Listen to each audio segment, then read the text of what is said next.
बताइए, शुरू करते हैं।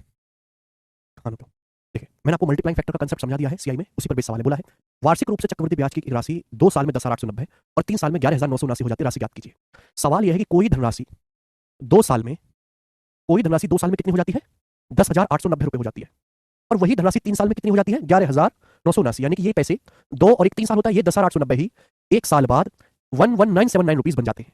ये कह सकता हूं मैं, धनराशि 3 साल में कितना होगी? 11,979। तो ये पैसे 10,890 1 साल बाद 11,979 हो गए। तो बताओ 10,890 अगर 11,979 हो गए तो कितने गुना हो गया बेटा? कितना बढ़ गए? 1197 में से अगर मैं 10890 घटाऊं तो 9, 17 में से 9 गया 8, 8 में 60 गया 0 और 11 में 10 गया 1089। 10,890 को 1089 बढ़ाने के बाद 11,979 आया है। 10,890 का 1089 कितना होता है? 10%। यानी कि 10% बढ़ाया गया है।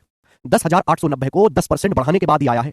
भाई अगर आप किसी भी संख्या को 10% बढ़ाएंगे तो कितना हो जाएगी? 110% या फिर 1.1 गुना। किसी संख्या को 10% बढ़ाओगे तो 110% हो जाएगी 1.1 गुना।